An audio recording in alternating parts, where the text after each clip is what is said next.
Jadi perempuan yang bisa menaklukkan hati sultan itu adalah perempuan berkelas, Mang. Seperti kulkas. Berkelas dan berkualitas. Dosen gede, materinya mantap. Belajar pun makin cepat tangkap. Kampus fleksibel, waktunya pas. Kuliah seru ya di Kulkas. Diskusi seru, ilmunya asik. Belajar cepat, masa depan jamik. Kulkas, seru kajiannya, seri sajiannya. Oh yeah.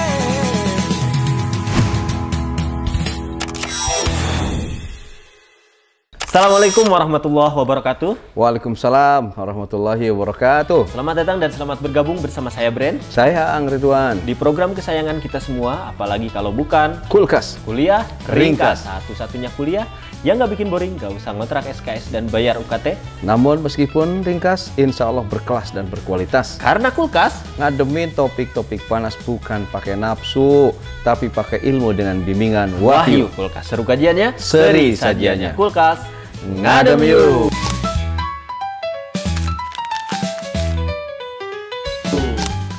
Masya Allah luar biasa Sobat Ngadem. Sekarang Pak Haji Aang tampak gagah dengan jasnya, dengan topi one piece-nya, kacamata, dan smartwatch-nya ya. Dan ini biasanya susah ditaklukkan oleh wanita, Pak Haji. Nah, sepertinya gitu ya. Wanita seperti apa yang bisa menaklukkan Pak Haji Aang? Nah, itu Bu Haji Nurul. Memang di luar Nurul ya. Memang di luar Nurul. Nah, ini sesuai dengan tema yang akan kita bahas untuk Kulkas kali ini, Sobat Ngadem ya, terkait wanita penakluk atau perempuan penakluk. Luar biasa Pak Haji, tema kita hari ini akan seru sepertinya ya. Nah, ini kenapa Pak Haji Aang mengangkat tema ini dan catatan apa yang Pak Haji Aang punya terkait tema ini? Mang, perempuan penakluk atau al-mar'ah al-ghalibah. Al-ghalibah. Ya, nggak tahu saya bahasa Arab tepatnya gimana, hanya rujukannya kayak gitu. Betul. Pada intinya adalah al-mar'ah al-mahbubah, yakni perempuan idaman. Oke. Ya. Ini nanti terkait dengan salah satu hasil riset para influencer Ya. yang mewawancari para sultan di Timur Tengah. Oh, jadi hasil riset. Hasil riset, wanita seperti apa yang bisa menaklukkan hati para sultan, kira-kira itu. Iya, tapi iya sih kepikir juga ya. Wanitanya kayak gimana Kayak sih gimana, sultan-sultan itu kan? gitu. Apakah takut seperti kita gitu kan? Nah, meski konon Yap. perempuan penakluk, perempuan pujaan, perempuan yang dicintai itu konon katanya seperti hantu. Gimana Pak Semua Haji? orang membicarakannya, tetapi tidak seorang pun yang ingin melihatnya. Rada serem. Ada yang bilang perempuan penakluk atau perempuan pujian itu seperti matahari. Seperti matahari. Semua orang ingin berada di dekatnya, tapi tidak ada seorang pun yang ingin terbakar karena panasnya. Saking hotnya. Saking hotnya. Ada yang memetaforkan perempuan penakluk itu seperti buku, Oke. ya, yang belum dibaca bukunya. Semua orang ingin membacanya, tapi semuanya tidak ada yang tahu apa isi bacaannya. Ada yang memetaforkan perempuan idaman atau penakluk itu seperti lagu yang belum dinyanyikan. Gimana? Semua orang ingin mendengarnya, tapi tidak ada satupun yang tahu bagaimana nadanya. Dinyanyikan. Karena itu, seorang laki-laki yang ingin mencari al-mar'ah al-mahbubah atau al-mar'ah al-ghalibah itu sulitnya persis seperti mencari jarum pada tumpukan jerami. Susah ya, Sulitnya itu persis seperti mencari ikan di laut yang kering. Woi. Sulitnya itu persis seperti mencari sehelai rambut di gelap gulitanya malam. Sesulit itu, Sulit mencari perempuan idaman itu seperti sesulit menemukan angka 29 di kalender bulan Februari. Atau juga sesulit konon katanya kata influencer Arab, Iya. seperti mencari kalimat basmalah di Quran surah At-Taubah. Nggak ada. Nggak ada katanya ya. Seperti nyari lantai 13 Pak Haji, di gedung-gedung Perempuan tertentu gitu. penakluk itu atau al-mar'ah al-mahbubah, al-mar'ah al-ghalibah itu sulit Karena ia seperti kecantikan. Oke. Kan cantik itu relatif. Ya, meski jelek mutlak gitu. Jadi itu Mang sebagai penghantar bahwa topik kita akan mengkaji hasil riset seksama para influencer yang bertanya kepada para sultan di negeri Timur Tengah di sana, negara-negara Teluk di sana, seperti apa sih sosok perempuan yang bisa menaklukkan hati sultan itu gitu. Wanita seperti apa yang menaklukkan ya hati sultan-sultan yang di kamarnya ada macan, guys. Di Dubai ada macan di kamar. Mainannya kucing beneran. Nah itu Pak Jang. Lantas narasi agama memandang perempuan penakluk ini atau al-mar'ah al-ghalibah ini seperti apa Pak Jang? Oke, saya ingin kutip hasil riset influencer itu. Oh, ada hasil riset ada gimana? kata mereka, ya konon kita bisa lah karena para sultannya yang punya level keagamaan tinggi. Betul. Ya, bahwa ada situ sifatin lil mar'atil mahbubah. Jadi Mang Bren, ada 6 karakter, ada 6 sifat dari seorang perempuan penakluk itu. Hasil riset seksama di sana. Apa? Pertama, jamilah. Perempuan penakluk itu adalah cantik. Gitu. Yang kedua katanya roqiyah. Apa roqiyah itu? Berkelas. Jadi perempuan yang bisa menaklukkan hati sultan itu adalah perempuan berkelas, Mang. Seperti kulkas. Berkelas dan berkualitas. Makanya Pajar nanti kalau nikahan resepsinya nggak mau di gedung resepsi, tapi mau di sekolahan. Karena biar berkelas. kelas disekat-sekat. Lalu berikutnya, Mang, perempuan penakluk itu hasil riset seksama di sana adalah saminah, berharga. Punya harga dia itu hingga bisa menaklukkan hati sultan.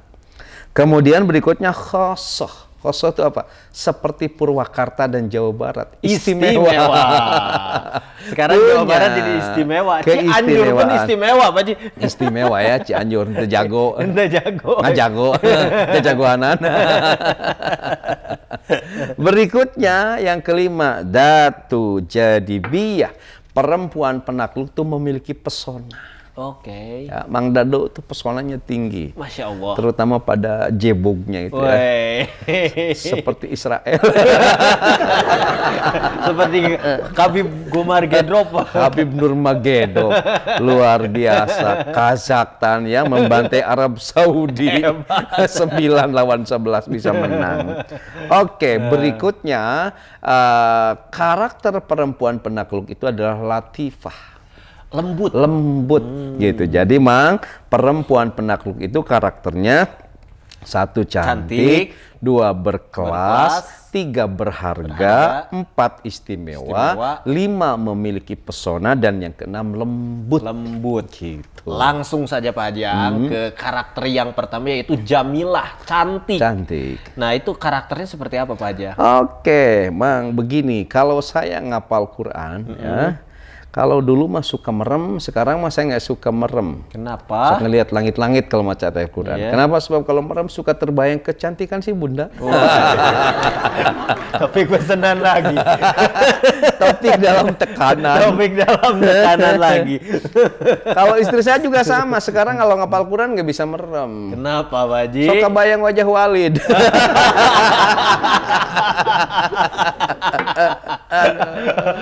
Walid Cani. Istri apa? Istri apa? Istri batin. Nafkah batin.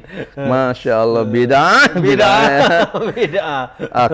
Mang, semua begini, semua kecantikan itu tidak ada yang abadi. Jadi cantik itu seperti bunga, indah di hari ini, layu di esok hari. Cantik itu seperti awan, hadir di sore ini, hilang di esok pagi. Cantik itu seperti mimpi, hadir di malam hari, lenyap di pagi hari. Ya. Cantik itu tidak ada yang abadi. Lalu pertanyaannya, apa ukuran kecantikan dari seorang perempuan yang bisa menaklukkan hati para sultan itu? Iya, nah itu dia tuh. Oke. Ukurannya seperti apa Pak Haji? Gini, Batasannya? konon katanya jamalul mar'ati fi akhlaqiha. Bang Bren, kecantikan seorang perempuan itu terletak pada akhlaknya. Oh, mungkin itu ya. Oke. Batasannya ya. Jadi kecantikan perempuan itu terletak pada budi pekertinya. Kecantikan perempuan itu terletak pada adabnya. Kecantikan perempuan itu terletak pada tata kramanya. Kecantikan perempuan itu terletak pada moral atau etikanya. Gitu. Nah, perempuan cantik, saya ulang sekali lagi, adalah perempuan yang berbudi luhur, bukan berbudi. Haji, itu harus dibip itu. Kan Pak Luhut mah laki-laki. Oh iya benar. Oke. Benar. Benar kan? Apalagi perempuan yang cantik itu berbudi luhur, bukan berbudi ari. Apalagi berbudi doang. Seru kajiannya, seri sajiannya.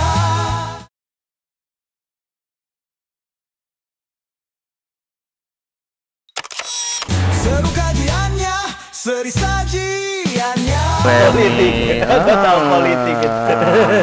Budi Aryo. Apalagi berbudi anduk, wapat mah. Oke. Jadi seorang perempuan dia akan cantik dengan akhlaknya. Dan dengan kecantikan akhlaknya, dia bisa menaklukkan hati laki-laki yang manapun. Nah, lalu bila spesifik ditarik dalam konteks kekinian, bagian dari budi pekerti yang memperkokoh kecantikan seorang perempuan, memperkukuh kecantikan seorang perempuan ketika dia memiliki iffah. Apa iffah tuh? Sikap menjaga kesucian dirinya. Jadi di diri perempuan itu ada sesuatu yang suci, dijaga bener. Jadi perempuan yang cantik tuh bukan perempuan ramah. Ramah tuh rajin dijamah. Panona halus, irung halus, bibir halus. Bukan yang itu Pak Haji ya? Bukan yang itu. Iya. Gitu. Atau kemarin di UGM ada dosen ramah. Ya. Guru besar ramah, rajin menjamah dari mahasiswa S1, S2 sampai S3. Aduh, di Garut ada dokter spesialis objin yang juga ramah, rajin menjamah. Lagi musim Haji ya? Lagi musim. Di Tangerang ada polisi menjamah istri orang lain juga. Allahu Akbar. Walillahilham. Jadi dia pandai menjaga kesucian diri. Iffah tadi Pak Haji ya? Iffah gitu ya. Jadi perempuan yang berakhlak itu tidak illegal loping. Apalagi illegal kissing. Waduh. Kesannya bisa illegal breastfeeding.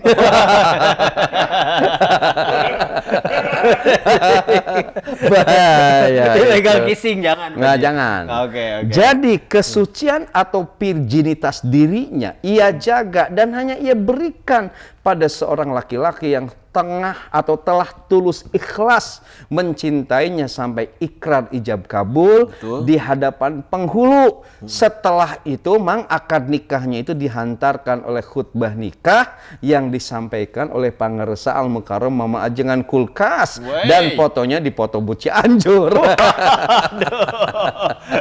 Itu baru Pak Haji. Oh jadi gitu ya, cantik Pak Haji ya. Jamilah gitu. Jamilah, kecantikannya ada pada akhlaknya. Akhlaknya gitu. Oke, yang kedua nih Pak Haji, berkelas. Berkelas. Nah, apa maksudnya ini berkelas? Perempuan berkelas itu mang perempuan anunya kola. Oke. Perempuan berkelas teh perempuan anu nyaman. Perempuan berkelas itu perempuan didikan, bukan perempuan dadakan. Perempuan orbitan bukan perempuan karbitan. Lalu pertanyaannya, di manakah kelasnya seorang perempuan itu? Kata para sultan di sana, kelas perempuan itu fi ilmiha, pada ilmunya. Oke. Seorang perempuan bisa berkelas hingga bisa menaklukkan hati para sultan karena dia berilmu, itu bodoh, mang. Betul, Pak Haji. Bener tuh. Bener sih, kepikiran ya. Iya. Soalnya yang cantik mah banyak biasanya ya. Banyak, Bener, tapi bener. yang pinter jarang, Iya, yang iya. berilmu jarang, yang berpengetahuan jarang, yang luas wawasannya jarang. Iya. Maka kelas seorang perempuan sangat ditentukan oleh ilmunya, sangat ditentukan oleh pengetahuannya, sangat ditentukan oleh pengalamannya, dan ilmu itu sangat ditentukan oleh cinta ilmu atau cinta belajarkah dia itu. Oke. Maka seorang perempuan yang cinta ilmu itu kan seperti kamus. Selalu memberi makna baru dan ngasih diksi baru bagi siapapun. Gitu. Terutama bagi suaminya. Pak Terutama Haji. bagi suaminya. Oke. Saya itu Mang Dado kalau bertemu dengan perempuan berkelas atau perempuan berilmu, dan saya mah suka diam. Waduh. Diam-diam mencintainya. Nah, kalau yang ini pasti di take out dari editing. Saya kalau bertemu perempuan berkelas ya, Yap. perempuan yang berilmu, itu saya mah suka bertanya kepada dia itu, Neng, apa bedanya tanggal 28 Oktober dengan 29 Oktober? Woi. Apa Pak Haji? Kalau tanggal 28 Oktober Hari Sumpah Pemuda, kalau 29 Oktober Hari Sumpah I love you. Hari sumpah aku mengagumimu. Jadi dengan ilmu perempuan itu akan menjadi seperti buku yang terbuka di mana semua orang gemar membacanya. Semua orang ingin belajar darinya, semua orang ingin sepertinya. Jadi perempuan berkelas itu kata para sultan itu seperti lampu. Seperti lampu. Dia bisa menerangi siapapun, menerangi suaminya, menerangi anaknya, menerangi lingkungannya. Nah bahkan perempuan berkelas itu seperti tanaman yang subur hingga dia bisa menghasilkan sesuatu yang bermanfaat bagi orang lain. Bahkan kata para sultan, perempuan berkelas itu seperti sungai yang mengalir di mana ia bisa memberi manfaat dan membangkitkan inspirasi bagi siapapun. Kayak sungai, Pak Haji. Kayak sungai. Jadi Memberikan kehidupan bagi yang lain. perempuan penakluk itu adalah perempuan yang berkelas, dan kelasnya itu dikonstruk oleh apa? Bi ilmiha, oleh ilmunya. Dan ilmu dihasilkan dari apa? Kesediaan dia untuk belajar. Jadi perempuan berkelas itu perempuan yang punya visi untuk selalu study time. Belajar terus, Belajar dan terus. meski belajar kan tidak mesti dalam kelas. Dalam kelas. Bisa di kulkas. Oke. Karena ringkas aja ya. Iya, ringkas. Oke. Dan Jadi tidak- gitu ya. Tidak usah bayar UKT. Jadi cirinya yang kedua berkelas. Berkelas. Nah, yang ketiga ini adalah berharga, Pak Haji. Jadi Berharga. setelah cantik terus berkelas, tentunya berharga. Gimana nih Pak Jang? Oke, tentu seorang perempuan yang bisa menaklukkan hati orang lain termasuk para sultan. Ketika perempuan itu berharga, Betul. paling tidak punya harga diri. Lalu pertanyaannya, di manakah harga diri seorang perempuan? Kata para sultan, harga seorang perempuan itu pihayaiha, mohon maaf, Fihayaiha. pada rasa malunya. Jadi perempuan itu akan semakin punya harga ketika dia punya rasa malu. Semakin tinggi rasa malu seorang perempuan, semakin tinggi harganya itu. Harga dirinya semakin tinggi. Gitu. Hingga dia tidak jadi perempuan relatif yang rela diintip sama orang lain, ngasih tahu bahwa dalam tubuhnya ada tempat lahir beta. Nah, ya kayak gitu ya. Dan sebaliknya ketika seorang perempuan hilang rasa malunya, jatuh harga dirinya. Jadi murah, Pak Haji. Murah, ujuk-ujuk konferensi pers. Kan hilang dia rasa malunya. Udah belum Besar kemaluannya kalau DNA, demikian. udah belum DNA tes DNA. Jadi gosip ini teh. Mang, gini kata Imam Al-Ghazali, saya punya catatan. Nah, gimana Malu adalah benteng bagi terjaganya kehormatan dan kesucian seorang wanita. Malu adalah benteng yang bisa menjaga harga diri seorang wanita. Oke. Gitu. Bila hilang rasa malu, maka akan hilanglah kehormatan dan kesucian diri seorang wanita. Betul. Oke. Coba, Mang, kan aya nu disebut parabola teh geningan. Apa Pak Ji? Parawan bobo tihula nyanyi tai kotok tai lantung tai meri lalakina mojang montok beteng melenung tepugu salakina LM tuh ya anu rame mojang montok beteng melenung Masya Allah Yang sedang rame jadi inspirasi bagi para konten kreator untuk menjadi kontainer dan untuk mendapatkan engagement. Gitu. Ada Pak Ji yang kayak gitu ya? Ada, itu kan hilang rasa malu. Benar. Jadi dia sama sekali tidak memiliki harga perempuan kalau hilang rasa malu. Kata Imam Nawawi, Mang, punya catatan. Rasa malu adalah rem yang bisa menjaga perempuan mengendalikan dirinya. Oh, rem. Ya? Bila hilang rasa malu, bablaslah harga diri seorang perempuan itu. Oke. Maaf, ani-ani, cabe-cabean, dan entitas lainnya adalah entitas yang segaris lurus dengan itu. Iya. Ya. Ini itu lebih halus itu. Aduh, ya, itu adalah Nabi Ploba ya. itu adalah orang lenyap rasa malunya, Iya, hilang. benar. Maka kata Nabi gini, idalam tastahi pas nama syi'ta. Jika engkau telah tidak memiliki rasa malu, maka silakan kau lakukan apa saja yang kau mau.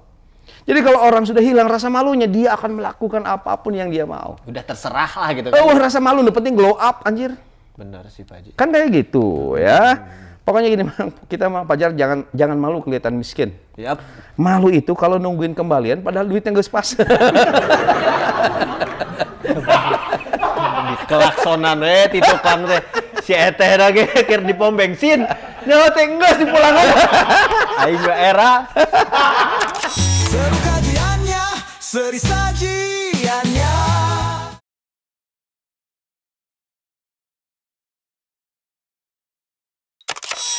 Seru kajiannya, seri sajiannya. Mau cek cenah ieu teh CCTV gak usah Mas, saya nu salah.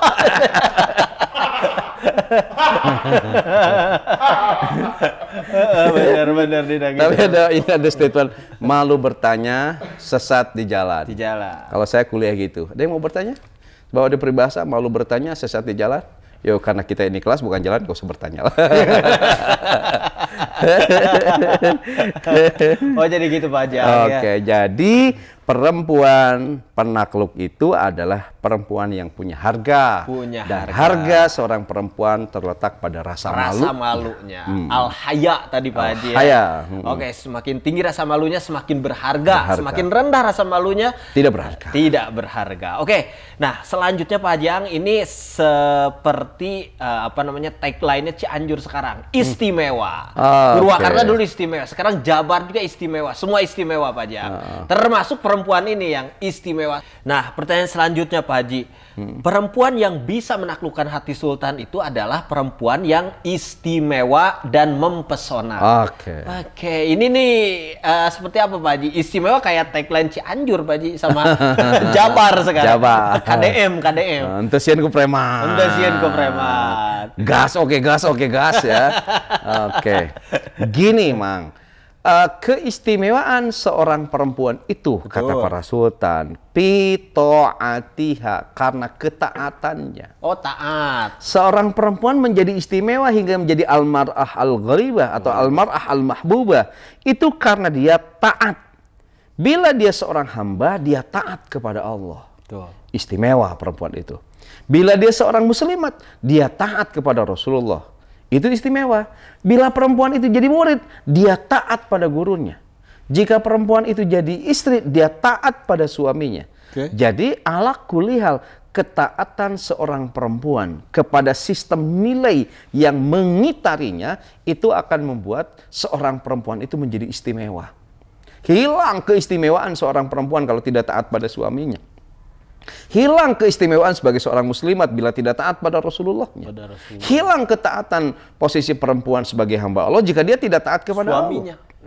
Gitu. Hilang keistimewaan seorang perempuan bila dia murid, dia tidak taat pada gurunya. Jadi terletak pada ketaatannya. Ketaatan sistem nilai tadi. Iya, pada sistem nilai. Lalu pertanyaan berikutnya, al-mar'ah al-mahbubah itu ketika dia punya pesona. Pesona. Seorang kaya, para sultan di Timur Tengah itu takluk pada perempuan yang punya pesona. Lalu di manakah pesona perempuan itu? Pesona perempuan itu terletak fi ruhaniyatiha, yakni terletak pada spiritualitasnya, Ruhaninya. pada kecerdasan spiritualitasnya. Gitu. Jadi seorang perempuan yang bisa menyihir, yang bisa menjadi pesona bagi para laki-laki, bukan hanya perempuan yang sibuk berbasis pada perawatan skincare, tetapi pada inner care. Jadi tidak hanya body care, skincare, tapi inner care juga. Inner Pak care-nya Haji. juga. Jadi memiliki kompetensi ruhaninya. Lalu bagaimana misalnya seorang perempuan itu bisa memiliki kompetensi ruhani dari mana? Satu, kata para sultan itu ketika sholatnya terjaga, Oke. sholawatnya terjaga, dikirnya terjaga, tilawah Qur'annya terjaga, saum Senin Kemisnya terjaga, sedekahnya terjaga, tirakatnya terjaga, maka seluruh potensi jasadi dan ruhani seorang perempuan itu akan memancarkan pesona, akan memancarkan bukan saja kecantikan yang dari luar, tapi juga kecantikan yang Inner dari dalam beauty. dirinya. Ya, jadi itu mang harus punya pesona, Pesona. dan pesona perempuan berada pada ruhaninya. Istimewa melahirkan pesona yang ada di ruhaninya Di tadi ruhaninya. dengan menjaga tadi ya Pak Jang. Nah sekarang selanjutnya latifah atau kelembutan. Kelembutan. Jadi cewek-cewek penakluk sultan ini rata-rata adalah lembut Perempuan Pak yang Haji ya? lembut. Seperti apa nih Oke, lembutnya? mang. Kata mereka, kata para sultan bahwa kelembutan perempuan itu, ya, atau kekuatan perempuan itu terletak pada kelembutannya. Kelembutannya. Jadi kelembutan seorang perempuan itu justru menjadi kekuatan. Oh, jadi Gitu. lembutnya tuh adalah kuatnya gitu Pak Jang ya justru. Saya punya catatan nih, kata para filosof, glikites ginaikos estilogos. Woi. Bahasanya susah ya. Bahasanya kayak- bahasa Yunaninya bule, saya boleh Enggak, potong. maksudnya kayak bahasa anomali sekarang. Artinya apa? Saya bacakan artinya. Kelembutan perempuan adalah argumentasi. Woi. Benar nggak ya? Argumentasi. Kelembutan perempuan adalah argumentasi. Dengan argumentasi itu tidak ada yang menang lawan perempuan.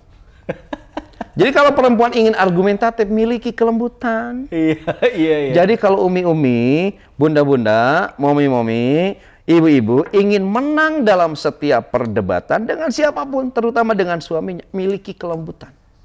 Tempo lalu kan kita sudah bilang, kelembutan perempuan itu seperti busa sabun. Iya. Lembut tapi bikin perih di mata.